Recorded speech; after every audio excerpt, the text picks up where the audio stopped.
All right. I just wanted to give my thoughts about Zack being alive in Final Fantasy VII Remake.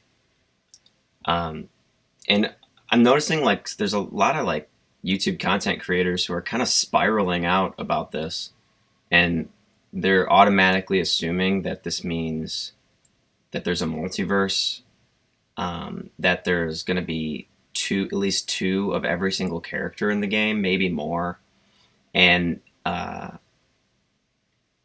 this is going to basically just ruin the essence of what makes Final Fantasy VII great.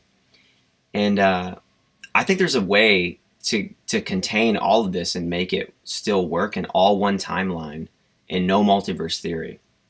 So first of all, like, and this is also coming off of some of the stuff that's been translated from the Ultimania.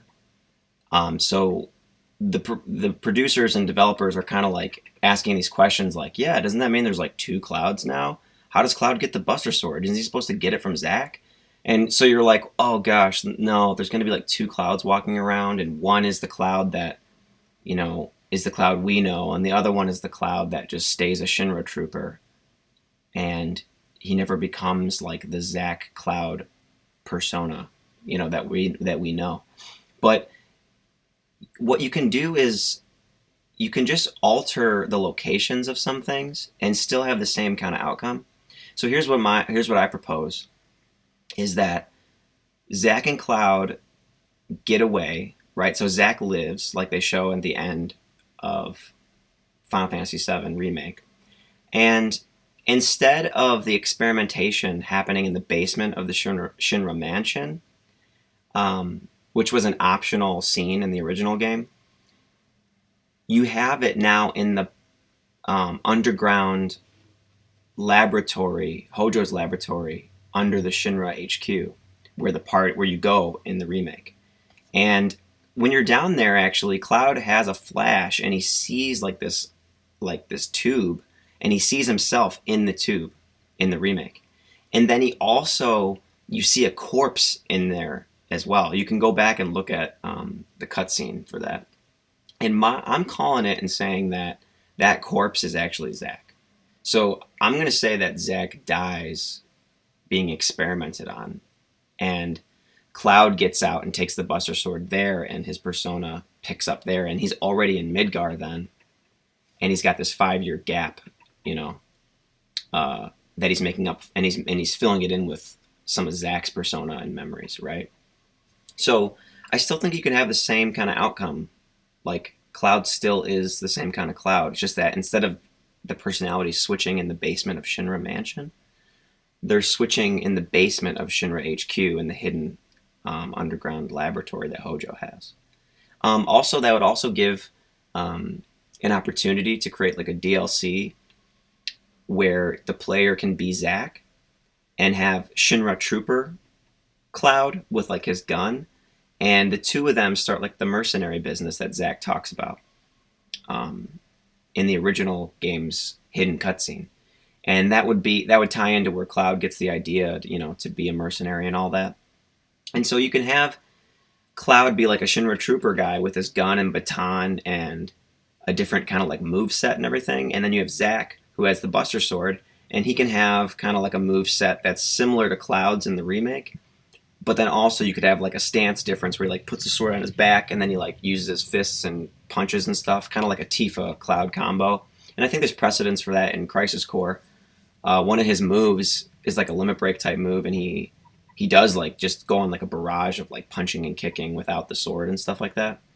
And so I'm just thinking like it would actually be really cool to reuse some of these assets they've created in Midgar already, play as Zack and Shinra Trooper version of Cloud, and see how they end up in Hojo's lab, and then the experimentation happens, and then Cloud takes on the persona of Zack. You can still all have that, and it can be one timeline. And the reason it can be one timeline and not multiple is the party goes through the singularity at the end of the game. Aerith calls it the point of no return. And a singularity is supposed to be like an event that like doesn't recur and can't like you can't go back on. Like that's my understanding of a singularity. Is like, you know, like the Big Bang is like a singularity. It's like this event that just like changes everything. And so I think that when the party goes through the singularity, their original timeline is just gone because it was set by the whispers, the fate ghosts or whatever, right? So without them, that timeline doesn't exist anymore. Now, it doesn't mean that you couldn't do things to recreate some of that timeline, though. And I think that's what some of the interviews said with Katase. He said, like, we're not going to drastically change the story of FF7. It's still going to be FF7. And a lot of people are interpreting that as meaning that they're still going to change everything because of how some of these Kingdom Hearts like influences are creeping into Final Fantasy VII. So, but I still think that because the party goes through the singularity, they can have one timeline because their original timeline's gone, and they're going to start noticing like things that are different, like the dog, like the stamp dog being a different design.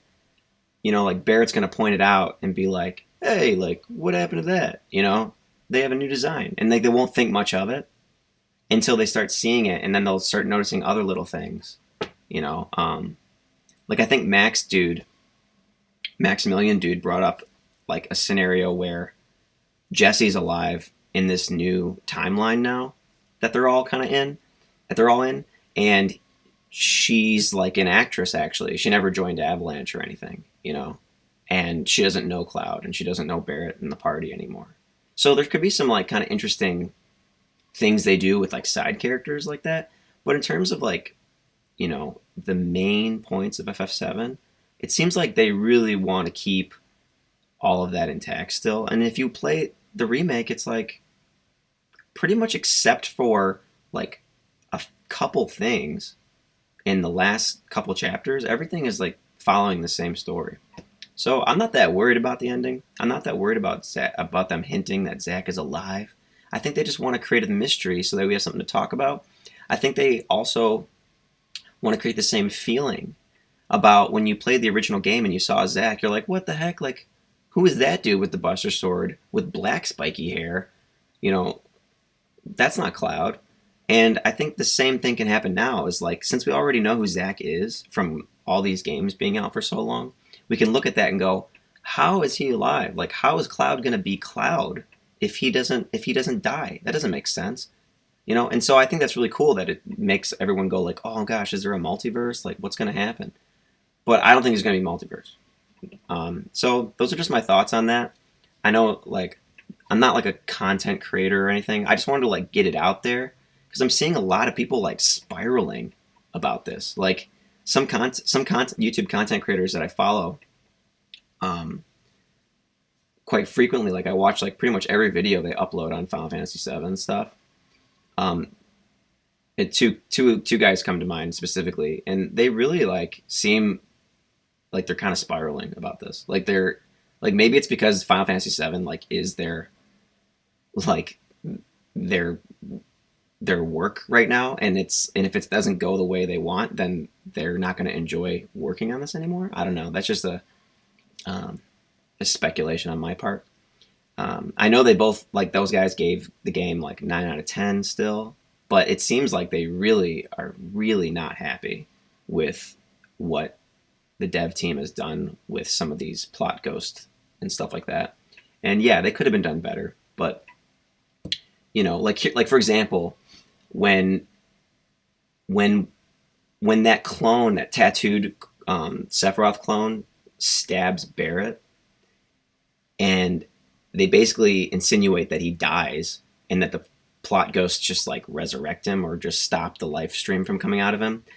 That was dumb. What they could have done with that instead is they could have just had the plot ghost deflect the blow so that the Sephiroth clone is unable to like kill him, and so it wouldn't be so obvious, you know. Because then like there's just this blatant exposition afterwards where Red 13's just like, it's not your fate to die, you know, and you're like, that's really dumb. And then it takes the drama out of the next few sequences because you're like, okay, well, we have plot armor now. We can't die, you know? And so that was stupid. Yeah, that was not done very well. But luckily, you kill the plot ghosts right after that. So if you didn't, if you didn't get rid of the plot ghosts after that, you would have them going into Furno to the next game and everything, and it would be really unexciting. It would not be exciting to have plot armor on everybody. So like it's like almost like physical plot armor that you can see, you know, in the story. So that's not good. They definitely should have just changed those things to deflect the blow, and so it's not so obvious. Um, yeah, and there's a lot more I could like talk about. Gosh, I could talk about this game for a long time, especially like a lot of things I loved about it and didn't love. But I just really wanted to keep it focused on more so the multiverse Zack plot ghost thing, and kind of like maybe like quell people's fears about it a little, because like I'm not really that worried about it, and I'm not going to be worried about it until they really blow it. You know, if it turns out that it is this multiverse thing, and they're going to try to like merge all the timelines together, and like, you know, have like Cloud like reabsorb himself and like the two become one, and then I'm like, it's going to be stupid. The combat will still be fun and the music will be good, I guess, but that'll be stupid. They really will. So, but I don't think that's where they're going with it. Um, and I guess like some other evidence about the timeline being fixed to like just this one timeline and not multiverse is Aerith says to Marlene in the bar, like Marlene's crying, and Aerith gives her some kind of consolation, which you can assume is some kind of vision or like insight, because Marlene has like a fuzzy glitch thing happen to her, and then she's like fine, she's not crying, and then Aerith says to her like, I hope you'll remember. So I think Aerith is saying like to Marlene, I hope you remember the time, like this reality, like this timeline, because it's going to change, you know, like it's going to be forever altered. Because if you could get it back, if you could get back to it, then why would she? I don't think she would be that worried about her remembering it. So yeah, so that's just some of my thoughts on that. And sorry, it's not like a, you know, a content creator quality with like all the visuals and music and intro and all that. That's not really what I'm doing with my life. I'm not trying to do that. I just wanted to like get some thoughts out there, because I really love this game. I really think it's really interesting that we have so much to discuss and theorize about with it. It's kind of like Star Wars in that way. Star Wars definitely like left us all wanting, to say the least. It didn't deliver on like any of its mysteries. But so far, I'm hopeful that FF7 isn't going to be that way. That they're going to have good reasons for things, and they're going to deliver on a lot of these mysteries, and it's going to be a cool experience. So yeah, thanks for checking it out if you did, and maybe I'll do another one talking about my wish list or something for part 2 for the combat in the field. That's another thing. Field gameplay could greatly be improved. I have a lot of like wish list items for that. Don't know if people want to talk about that kind of stuff, but anyway, take care, and maybe I'll do another one of these or something just to get my thoughts off my chest. All right, later.